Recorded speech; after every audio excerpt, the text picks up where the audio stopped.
Hello મિત્રો, good morning. તમારું હાર્દિક સ્વાગત છે મારી યુટ્યુબ ચેનલ એમડી એકેડમીમાં. તો મિત્રો આજે આપણે વાત કરવાની છે મિત્રો 18 નવેમ્બર 2024ના કરંટ અફેર વિશે મિત્રો. તો મિત્રો આ જે કરંટ અફેર છે મિત્રો તે ગુજરાતની બધી જ કોમ્પિટિટિવ એક્ઝામ માટે મોસ્ટ ઇમ્પોર્ટન્ટ કરંટ અફેર છે મિત્રો. તો આ કરંટ અફેરની શરૂઆત કરીએ એ પહેલાં તમે મારી ચેનલને સબસ્ક્રાઈબ ના કરી હોય તો સબસ્ક્રાઈબ કરી લો.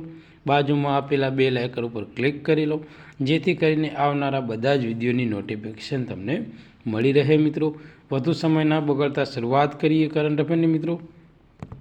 તો મિત્રો ભારતમાં કઈ તારીખે રાષ્ટ્રીય પ્રેસ દિવસ મનાવવામાં આવે છે મિત્રો? તો મિત્રો 16 નવેમ્બરના દિવસે રાષ્ટ્રીય પ્રેસ દિવસની ઉજવણી કરવામાં આવે છે મિત્રો. મિત્રો વાત કરીશું 15 નવેમ્બર. તો 15 નવેમ્બરે કયો દિવસ ઉજવવામાં આવે? તો 15 નવેમ્બરે મિત્રો આદિવાસી ગૌરવ દિવસ ઉજવવામાં આવે છે. કયો? આદિવાસી ગૌરવ દિવસ મિત્રો. આ ઉપરાંત મિત્રો 15 નવેમ્બરે આપણે ગુજરાતમાં મિત્રો બાળ વાર્તા દિવસ તરીકે ઉજવવામાં આવે છે, ગીજુભાઈ બધેકાની જન્મજયંતિ. 14 નવેમ્બરની વાત કરવામાં આવે તો મિત્રો 14 નવેમ્બરે આપણે બાલ દિવસ ઉજવીએ છીએ અને મિત્રો જે આપણા ભારતના પ્રથમ વડાપ્રધાન એવા જવાહરલાલ નહેરુની જન્મજયંતિ 14 નવેમ્બર બાલ દિવસ તરીકે ઉજવીએ. આ ઉપરાંત મિત્રો 14 નવેમ્બરે મિત્રો વિશ્વ ડાયાબિટીસ દિવસ છે, એટલે ઇમ્પોર્ટન્ટ છે મિત્રો ડાયાબિટીસ દિવસ મિત્રો જે આપણા કરંટ અફેરનો લેક્ચર જોતા હશે ને મિત્રો રેગ્યુલર, એને ક્યારેય દિવસો વાંચવાની જરૂર નહીં પડે, કારણ કે રેગ્યુલર આપણે આપણા લેક્ચરમાં બધા દિવસોનું રિવિઝન કરીએ છીએ મિત્રો. તો મિત્રો વાત કરવામાં આવે 12 નવેમ્બરની. તો 12 નવેમ્બરે કયો દિવસ છે? તો 12 નવેમ્બરે છે મિત્રો વિશ્વ નિમોનિયા દિવસ. ઓકે મિત્રો. 11 નવેમ્બરે કયો દિવસ છે? તો 11 નવેમ્બરે છે મિત્રો નેશનલ એજ્યુકેશન ડે, એટલે કે રાષ્ટ્રીય શિક્ષણ દિવસ. અને શિક્ષક દિવસ પૂછીએ રાષ્ટ્રીય શિક્ષક દિવસ તો તમારે 5 સપ્ટેમ્બર યાદ રાખવાનું, અને વિશ્વ શિક્ષક દિવસ પૂછીએ તો તમારે 5 ઓક્ટોબર યાદ રાખવાનું. ઓકે મિત્રો. તો વાત કરીશું મિત્રો આપણે 7 નવેમ્બરની. તો 7 નવેમ્બરે છે મિત્રો વિશ્વ કેન્સર જાગૃતતા દિવસ. 5 નવેમ્બરે છે મિત્રો સુનામી દિવસ, વિશ્વ સુનામી દિવસ. અને 1 નવેમ્બરે છે વિશ્વ વેગન દિવસ. 1 થી 15 તારીખમાં મિત્રો આટલા દિવસ ઇમ્પોર્ટન્ટ છે આપણા માટે. ઓકે મિત્રો. તો આગળ વાત કરીએ મિત્રો તો કે મિત્રો આ જે પ્રેસ દિવસ છે રાષ્ટ્રીય પ્રેસ દિવસ, તો મિત્રો એ પ્રેસ કાઉન્સિલ ઓફ ઇન્ડિયાએ મિત્રો 1966માં મિત્રો તેમની કામગીરીની શરૂઆત કરી હતી, અને તે દિવસની યાદમાં મિત્રો 16 નવેમ્બરને મિત્રો રાષ્ટ્રીય પ્રેસ દિવસ તરીકે મનાવવામાં આવે છે મિત્રો. મિત્રો આ જે પ્રેસ દિવસની થીમ છે મિત્રો એ આપણા માટે ઇમ્પોર્ટન્ટ છે મિત્રો. તો શું છે? તો changing nature of the press. Okay મિત્રો. તો યાદ રાખજો, ઇમ્પોર્ટન્ટ છે મિત્રો થીમ, મોસ્ટ ઇમ્પોર્ટન્ટ થીમ છે મિત્રો, કારણ કે જે અપર ક્લાસ 3ની એક્ઝામ હોય જીપીએસસી 1-2 મિત્રો એમાં કરંટ અફેરમાં મિત્રો આ થીમો પૂછતા હોય. આગળ વાત કરીએ તો મિત્રો કે સૌર ઉર્જા પ્રોજેક્ટમાં મિત્રો ખાનગી ક્ષેત્રને સંડોવણીને પ્રોત્સાહન આપવા માટે મિત્રો કયા ભારતીય રાજ્યએ મિત્રો કમ એન્ડ ઇન્સ્ટોલ સોલર પ્રોજેક્ટની પહેલ શરૂ કરી છે મિત્રો? તો મિત્રો વાત એવી છે હિમાચલ પ્રદેશ. જવાબ આવશે હિમાચલ પ્રદેશ. તો મિત્રો હિમાચલ પ્રદેશ રહ્યો ને એ સોલર ઉર્જાનો જે પ્રોજેક્ટ છે એને મિત્રો ખાનગી ક્ષેત્ર હોય ને, ખાનગી ક્ષેત્ર એટલે જે ખાનગી કંપનીઓ છે ને મિત્રો એમાં આ જે સોલર પ્રોજેક્ટ છે ને મિત્રો એમાં એ સાંકળી લે છે, જેથી કરીને મિત્રો સોલર એનર્જીનો જે એમનો ટાર્ગેટ છે ને મિત્રો એ સૌથી ઝડપી પૂરો થાય મિત્રો. તેમનો 31 માર્ચ 2000 મિત્રો 30-31માં મિત્રો એમને ગ્રીન એનર્જી હબ પોતાના રાજ્યને બનાવવાનું છે.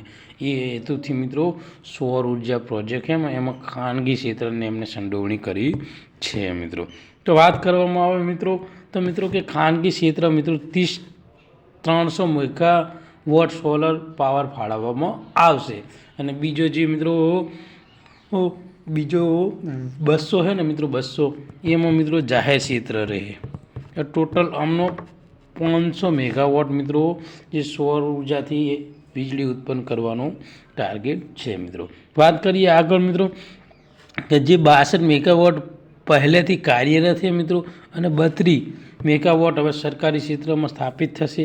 અને હિમાચલ પ્રદેશ મિત્રો 31 માર્ચ 2026 સુધીમાં મિત્રો ગ્રીન એનર્જી સ્ટેટ બનાવવામાં આવશે મિત્રો. સોરી મારી મિસ્ટેક હતી હમણાં 2026 સુધીમાં. ઓકે મિત્રો, આગળ વાત કરવામાં આવે મિત્રો કે તાજેતરમાં મિત્રો પ્રતિબંધિત બળવાખોર જૂથને મિત્રો નેશનલ લિબરેશન કાઉન્સિલ કયા ભારતીય રાજ્યમાં મુખ્ય આધારિત છે મિત્રો? તો મેઘાલયમાં આ રહ્યું મિત્રો જૂથ રહ્યું ને બળવાખોર એ જૂથ મિત્રો હાલ કાર્યરત છે અને મિત્રો આ એક આતંકવાદી જૂથ છે. એટલે યાદ રાખજો મિત્રો, મેઘાલયની રાજધાની કઈ છે? શિલોંગ. એના ગવર્નર છે વિજય શંકર મિત્રો, CH વિજય શંકર. અને તેના CMની વાત કરવામાં આવે મિત્રો તો કોનારેડ્ડી સંગમા. ઓકે મિત્રો, તો યાદ રાખજો, મોસ્ટ ઇમ્પોર્ટન્ટ છે એના CM. આગળ વાત કરીશું કે કયા દેશના રાષ્ટ્રપતિને પેરુમાં મિત્રો ચાંકે મેગાપોર્ટનું અનાવરણ કર્યું છે? તો મિત્રો ચીનના રાષ્ટ્રપતિ છે મિત્રો એ પેરુમાં ગયા છે અને આજે ચાંકે મેગા પોર્ટ છે મિત્રો એનું અનાવરણ કરેલું છે મિત્રો. ચીનની રાજધાની છે મિત્રો બેઇજિંગ. દર વર્ષે કઈ તારીખે મિત્રો આંતરરાષ્ટ્રીય સહિષ્ણુતા દિવસની ઉજવણી કરવામાં આવે છે? તો મિત્રો 16 નવેમ્બરના દિવસે. 16 નવેમ્બરે મિત્રો ટોટલ 2 દિવસ, આંતરરાષ્ટ્રીય સહિષ્ણુતા દિવસ અને મિત્રો રાષ્ટ્રીય પ્રેસ દિવસ. તો મિત્રો આ દિવસની ઘોષણા 1996માં મિત્રો સંયુક્ત રાષ્ટ્ર સંઘની જનરલ એસેમ્બલી દ્વારા મિત્રો કરવામાં આવી હતી. જે યુનેસ્કોની સહિષ્ણુતા પરના જે સિદ્ધાંતની ઘોષણા છે મિત્રો એના આધારિત આ દિવસ ઉજવવામાં આવે છે અને 1995થી રોજ આ દિવસ રેગ્યુલર મનાવવામાં આવે છે મિત્રો. આગળ વાત કરીએ તો કે દુબઈ સ્પોર્ટ કાઉન્સિલના બ્રાન્ડ એમ્બેસેડર તરીકે તાજેતરમાં કોની નિમણૂક કરવામાં આવી છે મિત્રો? તો જે સાનિયા મિર્ઝા અને હરભજન સિંહ હે મિત્રો બંનેની નિયુક્તિ કરવામાં આવેલી છે. તાજેતરમાં કયા રાજ્યના ફાસ્ટ બોલર અંશુલ કંબોજે મિત્રો રણજી ટ્રોફીમાં એક જ ઇનિંગમાં 10 વિકેટ લીધી છે? તો મિત્રો આ જે અંશુલ કંબોજ છે મિત્રો તે મિત્રો હરિયાણાના હે મિત્રો અને મોસ્ટ ઇમ્પોર્ટન્ટ ક્વેશ્ચન છે આપણી માટે. એક જ ઇનિંગમાં એમને 10 વિકેટ લીધી છે. તાજેતરમાં વડાપ્રધાન મોદીએ કયા દેશની સત્તાવાર મુલાકાત લીધી છે? તો મિત્રો નાઇજીરિયા છે એની વડાપ્રધાન નરેન્દ્ર મોદી દ્વારા હાલ સત્તાવાર મુલાકાત લેવામાં આવી છે અને મિત્રો નાઇજીરિયાની રાજધાની છે અંબુજા.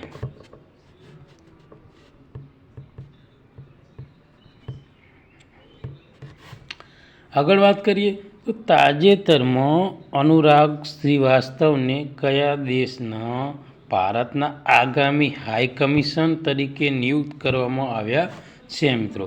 તો જે મોરિશિયસ છે, મોરિશિયસ એના મિત્રો હાઈ કમિશન તરીકે અનુરાગ શ્રીવાસ્તવ મિત્રોને નિયુક્તિ કરવામાં આવેલી છે મિત્રો. યાદ રાખજો, મોસ્ટ ઇમ્પોર્ટન્ટ ક્વેશ્ચન છે. તાજેતરમાં યુનેસ્કોએ કયા રાજ્યના 24 ગામોને સુનામી તૈયાર તરીકે માન્યતા આપી છે? તો ઓડિશાના. કયાના? ઓડિશાના મિત્રો. અને ઓડિશાની રાજધાની છે ભુવનેશ્વર. એના ગવર્નરની વાત કરવામાં આવે તો રઘુબર દાસ અને CM છે મોહન ચરણ માંઝી. તાજેતરમાં એશિયાનો સૌથી મોટો ઓપન એર ટ્રેડ ફેર બાલી જાત્રા ક્યાં શરૂ થયો? તો ઓડિશામાં મિત્રો. યાદ રાખજો, મોસ્ટ ઇમ્પોર્ટન્ટ ક્વેશ્ચન છે. એશિયાનો સૌથી મોટો છે એટલા માટે. તાજેતરમાં મિત્રો નેવલ હોસ્પિટલ INHSS કલ્યાણીની કમાન કોણે સંભાળી છે?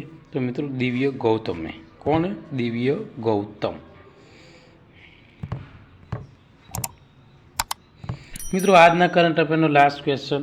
તાજેતરમાં ભારત અને કયા દેશે ભારતીય નૌકાદળ માટે યુનિકોર્ન ટેકનોલોજી માટે MOU ઉપર હસ્તાક્ષર કર્યા છે? તો મિત્રો જાપાન અને ભારત વચ્ચે મિત્રો જે યુનિકોર્ન ટેકનોલોજી છે મિત્રો એના ઉપર હસ્તાક્ષર થયા છે. જાપાનની રાજધાની છે ટોક્યો. ઓકે મિત્રો. તો મિત્રો આજના કરંટ અફેરનો લેક્ચર અહીંયા પૂરો કરીએ છીએ. તમને આ લેક્ચર ગમ્યો હોય તો લાઇક કરો, સબસ્ક્રાઈબ કરો અને તમારા બીજા મિત્રોને શેર કરો, જેથી કરી આ કરંટ અફેરનો લાભ એ લોકો લઈ શકે. મિત્રો થેન્ક યુ, ધન્યવાદ.